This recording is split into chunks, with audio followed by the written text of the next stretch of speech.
tanpa membaca Alkitab pun Yesus itu disalib. Itu fakta sejarah. Jadi bedakan antara fakta sejarah dengan opini teologis atau narasi iman. Kalau saudara Muslim percaya Yesus nggak disalib dan diserupakan dengan yang lain, ya itu terserah. Tapi sejarah tanpa itu memang Yesus disalib. Saya katakan, tidak usah baca Alkitab pun Yesus itu disalib. Saya akan tunjukkan penggalian sejarah secara runut, akurat, dan bukan hanya pernyataan dari satu orang, yaitu pemikiran yang sudah dihimpun oleh Dr. Bambang Nursena. Saya berharap Bapak Ibu Saudara berkenan mendengarkan ulasan, kupasan dari Dr. Bambang Nursena bahwa dari sudut fakta dan data historis atau sejarah juga menunjukkan bahwa Yesus itu benar-benar disalibkan, mati, dan juga bangkit dari antara orang mati. Dan jangan lupa, ada kelompok tertentu yang mengatakan bahwa orang Kristen menyembah salib. Oh, tidak pernah orang Kristen menyembah salib. Tidak pernah orang Kristen menyembah salib. Kalaupun ada, berarti dia punya pengertian, pemahaman yang salah dan keliru, tidak sesuai dengan Alkitab. Salib itu menggambarkan bagaimana Yesus pernah mati di kayu salib. Dan jangan lupa, salib itu ada arah horizontal, ada arah vertikal. Salib itu menggambarkan kasih yang sempurna, kasih kepada Allah dengan segenap hati, jiwa, akan budi kekuatan, dan kasih kepada sesama manusia seperti kita mengasihi, mencintai diri sendiri. Ini dia cuplikan dari pernyataan Dr. Bambang Nursena. Tolong disimak, diperhatikan dengan sungguh-sungguh. Untuk kali ini kita akan menjawab pertanyaan yang juga cukup kontroversial dan sering menjadi perbincangan di luar sana tanpa ada jawaban yang tuntas untuk memberikan penjelasan.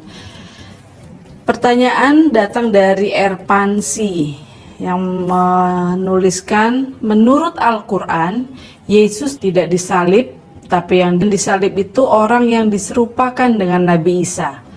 Ketika kebangkitannya pada hari ketiga, menurut saya, Yesuslah yang menghidupkan orang yang disalib itu. Mohon jawabannya. Dan ini masih senada dari Bani. Apa Nabi Isa itu memang sudah wafat? Sedangkan menurut orang Muslim, Nabi Isa masih hidup. Sekarang ada dalam surga. Tolong ini dijelaskan, Mbah. Ya, terima kasih. Memang kontroversi tentang penyaliban Yesus itu menjadi tema di dalam Islam Kristen yang sudah berjalan berabad-abad.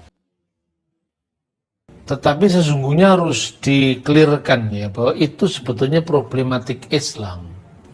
Itu bukan problematik bagi orang Kristen dan juga bukan merupakan problematik dalam ilmu sejarah. Tanpa membaca Alkitab pun Yesus itu disalib, itu fakta sejarah. Jadi bedakan antara fakta sejarah dengan opini teologis atau narasi iman. Kalau saudara Muslim percaya Yesus nggak disalib dan diserupakan dengan yang lain, ya itu terserah. Tapi sejarah tanpa itu memang Yesus disalib. Saya katakan, tidak usah baca Alkitab pun Yesus itu disalib. Anda bisa membaca karya dari Flavius Josephus. Di sana jelas bahwa Yesus itu disalibkan pada masa pemerintahan Pontius Pilatus. Sekalipun di dalam karya Josephus itu memang naskah Yunaninya itu problematik karena ada dugaan beberapa parafrase dimasukkan dalam teks itu. Tetapi kita punya naskah Aramaik yang jelas mengatakan bahwa Yesus itu disalib. Dan ada bagian lain dari karya Josephus itu, ahli sejarah abad pertama, dia menulis tahun 90 Masehi, Dan penyalipan terjadi tahun 33 Masehi. Hanya berjarak 57 tahun setelah penyalipan. Yesus disalib. Karya dari Cornelius Tacitus, itu seorang ahli hukum Romawi, seorang senator Romawi, tahun 95 Masehi. Yesus disalib. Talmud Traktat Sanhedrin yang ditulis oleh orang Yahudi, kira-kira pada abad kedua, Yesus disalib. Kemudian tulisan Suetonius, seorang ahli penulis Yunani, Yesus disalib. Seorang filosof yang bernama Mara ben Serapion, dia seorang penulis atau filosof dari mazhab Stoa di Antioquia. Tahun 120 Masehi dia mengatakan Yesus disalib. Jadi kesimpulannya, ketika Anda baca Quran itu di masjid, ketika membaca Injil itu di gereja, tetapi Yesus disalib itu fakta sejarah. Tidak usah dikaburkan dengan opini teologis. Itu satu. Yang kedua, bagi orang Kristen ketika ditanya untuk apa Yesus disalib, jawabannya tidak ada di ilmu sejarah. Jawabannya ada di Alkitab. Tapi kalau sekedar mempertanyakan historisitas salib, itu clear, nggak usah baca Alkitab, Yesus disalib. Terus yang kedua, dalam perkembangan dialog Islam Kristen sekarang sudah mengalami kemajuan yang luar biasa, di mana fakta kontroversi penyalipan itu sendiri problematik tafsir Al-Quran. Ada seorang penulis yang sangat terkenal ya, seorang tokoh dialog lintas agama dari Iran, namanya adalah Mahmud Mustafa Ayub. Bukunya sudah diterjemahkan dalam bahasa Indonesia. Dia mendeskripsikan tentang berbagai macam penafsiran Al-Quran mengenai penyalipan Yesus, disalib atau tidak, bagaimana penyerupaannya, perkembangan-perkembangan teorinya, dan itu tidak tunggal. Justru yang bermasalah itu tafsir Al-Quran, tidak pernah ada masalah dengan kesejarahan penyalipan dan Alkitab. Semuanya mengatakan Yesus disalib. Kalau Anda bicara kepada 10 orang Kristen dari aliran yang berbeda-beda, pasti Yesus disalib. Tapi kalau Anda bicara kepada 10 tokoh agama Islam, dari satu aliran saja mengatakan beda macam-macam. Jadi artinya apa? Ini problemnya problem Islam, bukan problem Kristen. Mustafa Mahmud Ayub itu menguraikan beberapa fakta begini. Tafsir yang pertama kali, sebetulnya bukan Mustafa, ini dari saya ya. Mustafa nanti kita bicara lagi. Tafsir yang pertama menyebut nama Yudas menggantikan Yesus itu berasal dari tafsir Muqatil bin Sulaiman, tapi serba singkat sekali di situ. Baru pada zaman Imam At-Tabari, tafsir At-Tabari, Jami'ul Bayan, itu digambarkan berbagai macam pendapat tentang teori-teori penyerupaan Yesus. Ada teori penggantian sukarela. Jadi mula-mula ini seperti dikatakan Mustafa Mahmud Ayub ketika dia mengutip tafsir At-Tabari itu begini. Jadi ketika Yesus itu mau ditangkap, tiba-tiba Yesus ketakutan, lalu Yesus bertanya kepada salah seorang muridnya, siapa di antara kalian yang mau mengganti saya untuk disalibkan, tapi hadiahnya surga? Salah seorang dari muridnya menjawab, saya wahai roh Allah. Yesus tidak percaya kenapa yang paling muda malah berani untuk disalibkan. Diulang pertanyaan lagi, kemudian disuruh duduk.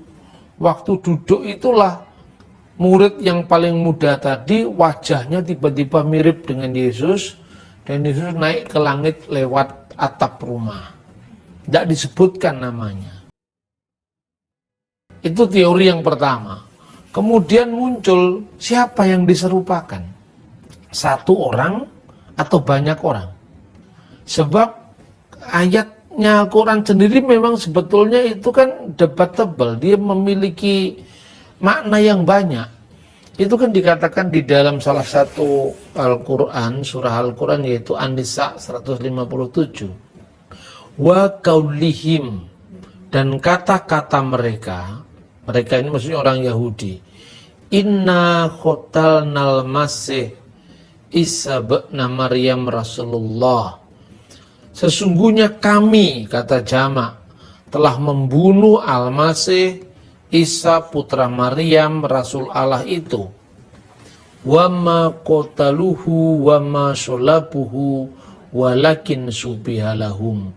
Padahal mereka tidak membunuhnya dan mereka tidak menyalibnya, melainkan yang disamarkan bagi mereka. Kata lakin subihalahum itu juga problematik. Para ahli bahasa Arab masih mempertanyakan, ahli tafsir mempertanyakan, Yesus yang diserupakan dengan orang lain atau orang lain yang diserupakan Yesus dalam mana peristiwanya yang samar-samar, atau diganti orangnya, orang itu disamarkan dengan Yesus. Kalau orang lain diserupakan dengan Yesus, maka yang serupa berapa orang? Satu orang.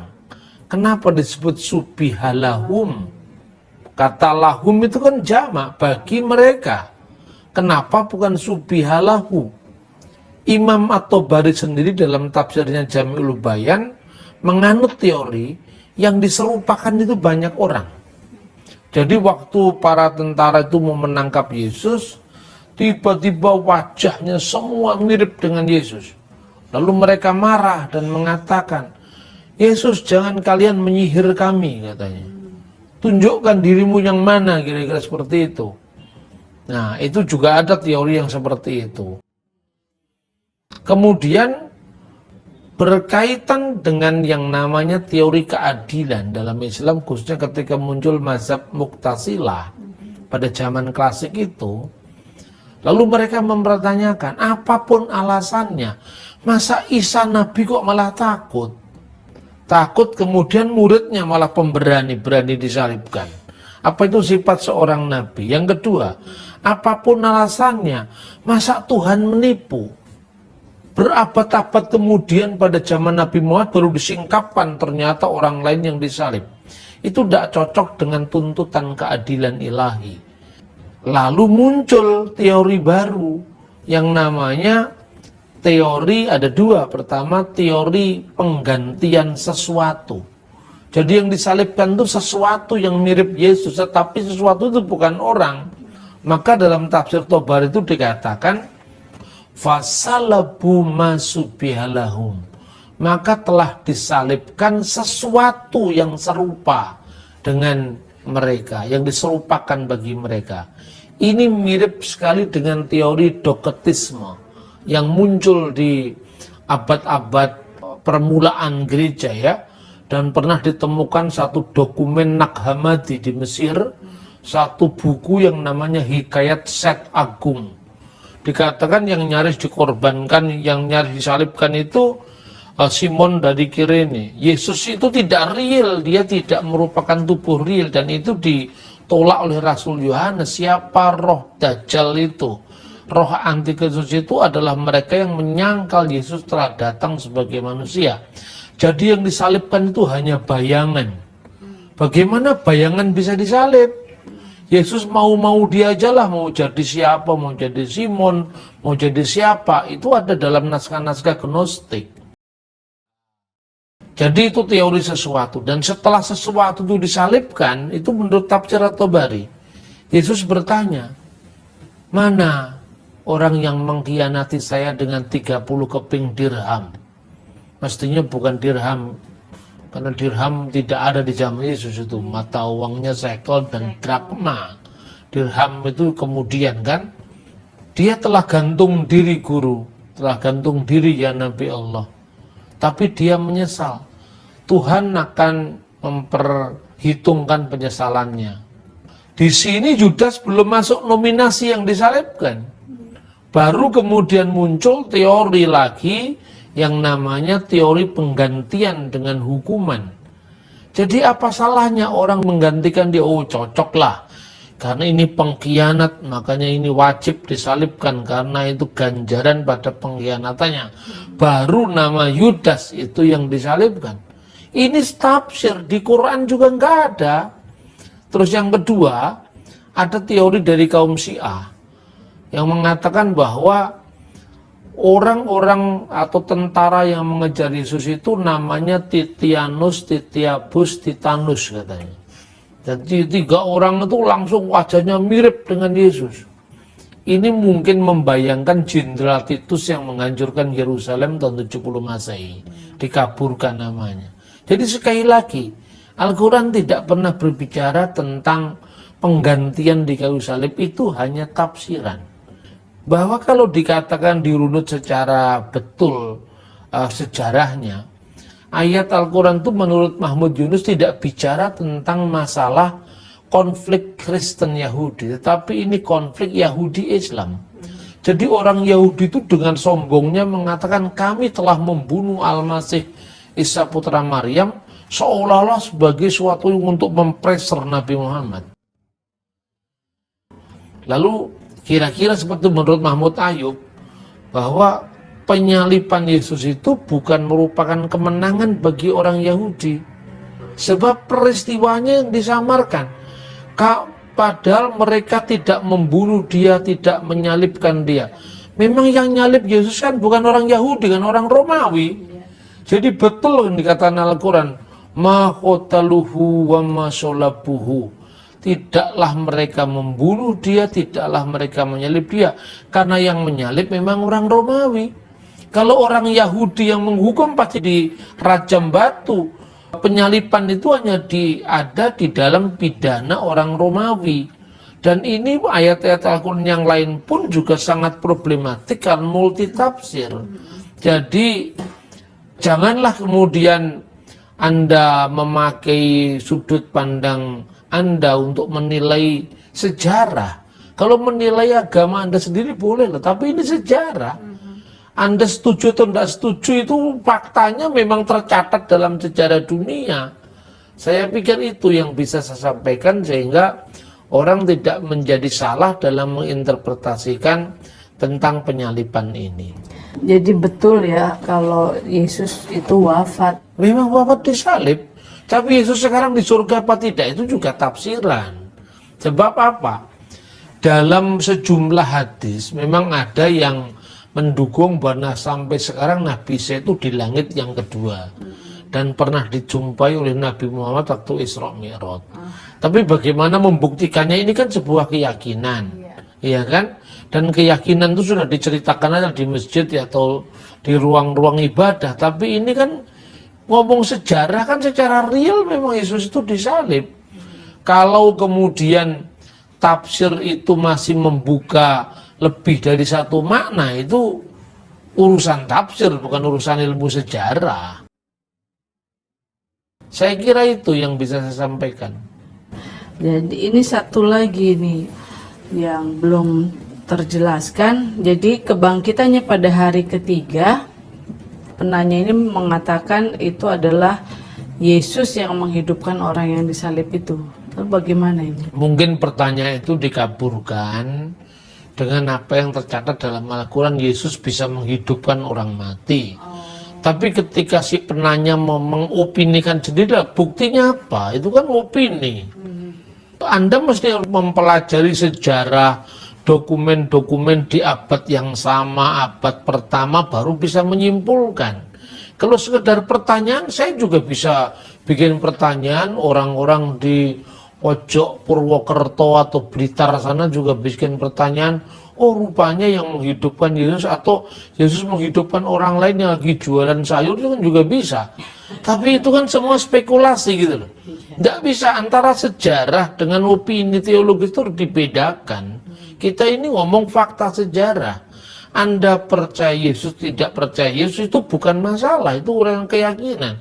Tapi keyakinan tidak boleh mengalahkan fakta bahwa memang Yesus itu disalib. Tidak usah baca Alkitab Yesus itu disalib. Itu tulisan sejarah di abad pertama, abad kedua, dan seterusnya. Ya, masih berkesinambungan dengan penyaliban ini. Ada yang juga mirip pertanyaannya, itu tentang Yesus, mengapa orang Kristen itu harus menyembah salib? Tidak ada orang yang menyembah salib itu. Jadi gini loh, pertanyaan jangan awam-awam sekali lah. Setiap agama itu kan memiliki ritus, kultus, itu setiap agama. Ketika seorang muslim sembahyang menghadap ke Ka'bah, itu kan bukan berarti menyembah Ka'bah. Ketika seorang Hindu berlutut di depan Siwa, kan bukan berarti gambarnya yang disembah. Sekalipun kita orang Kristen tidak berlutut di depan Siwa, di depan Buddha, tapi kita tidak bisa menilai orang lain dari presuposisi kita. Itulah letaknya toleransi. Ketika seorang Muslim, kenapa kita harus menghadap Tuhan dengan menghadap ke arah barat? Oh, karena Ka'bah itu di sebelah barat kita, Pak. Nah, tapi kan orang bisa jawab juga kalau orang mau usil. Kita mau menghadap ke timur pun sampai ke barat karena bumi ini bulat. Kan gitu kan? Kalau pertanyaan itu diteruskan kan nggak selesai-selesai. Jadi salib itu adalah simbol bagaimana Allah lewat kasihnya melalui Yesus, firman yang menjadi manusia itu memberikan dirinya total. Ya, kalau di dalam Alkitab itu dikatakan li'annahu khada akhaballahul alam hatta badala ibnahul wahid likai la yuhlika kullu man yu'minu bihi bal takunu lahu hayatul abadiyah. Karena begitu besar kasih Allah kepada dunia ini sehingga ia telah memberikan putranya. Putra di sini bukan berarti Tuhan itu beranak secara fisik seprimitif orang mikir Tuhan beranak, mana bidannya, bukan itu. Itu kata kiasan. Nah, anak Allah itu artinya firman Allah yang menyatakan diri, bukan Allah beranak. Kepada setiap orang yang, supaya setiap orang yang percaya kepadanya tidak binasa melainkan memperoleh hidup yang kekal. Jadi salib itu adalah kondisi sine qua non, lingkaran akibat kasih ilahi yang memberikan pengorbanan kepada umat ini sebagai teladan kasih sejati itu apa. Jadi bukan dilihat penyembahan dalam pengertian benda disembah, tidak seperti itu. Gereja purba itu mulai dari zaman awal. Kenapa simbol salib itu sangat penting? Baik Bapak Ibu Saudara, saya bersama dengan hambanya Dr. Bambang Nurseno telah membuktikan bahwa sesungguhnya menurut fakta Alkitab dan fakta sejarah atau fakta historis tidak bisa dibantah bahwa Yesus benar-benar disalibkan, benar-benar mati, benar-benar bangkit dari antara orang mati dan naik ke surga. Kiranya ulasan ini semakin meneguhkan, meyakinkan kita bahwa sesungguhnya yang kita percayai benar adanya. Tuhan Yesus memberkati. Amin.